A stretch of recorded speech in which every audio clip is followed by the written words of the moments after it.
हरिओम. योगदास श्री जयगणेश जोशी लिखित आध्यात्मिक पुल लेख क्रमांक 30. गुण गायीन आवडी या पुस्तकात बाबा आमटे यांच्यावरील लेखामध्ये पुल यांनी खलील जिब्रान याचे एक संस्मरण उद्घृत केले आहे. Of life's two chief prizes, beauty and truth, I found the first in loving heart and the second in the labourer's hand. वात्सल्याने ओतप्रोत ओथंबलेले अंतःकरण आणि निष्काम कर्मयोग करणारे हात या दोन्हीही गोष्टी देव माणूस बाबा आमटे यांच्यात होत्या.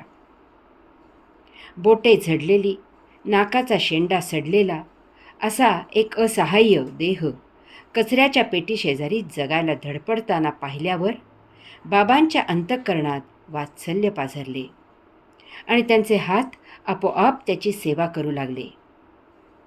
मानवाचे हेच सौंदर्य आणि स्वरूप सत्य आहे, ब्युटी अँड ट्रूथ.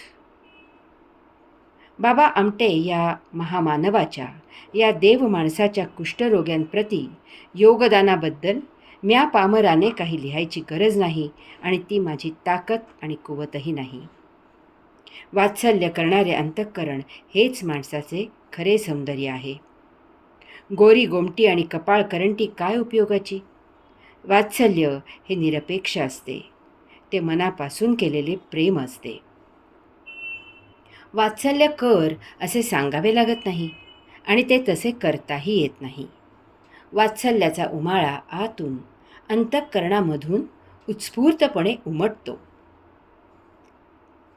गीतेने निष्काम कर्मयोगाला सर्वोच्च महत्त्व दिले आहे. हेतुरहित निरपेक्ष काम याला कसलाही डाग नाही. केवळ काम करायचे म्हणून काम केले जाते.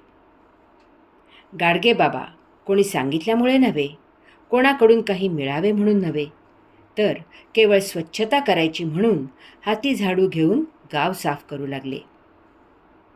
कारुण्याने द्रवणारे अंतःकरण आणि ते कारुण्य पुसायला धावणारे हात हेच माणुसकीचे खरे सुंदर रूप आहे.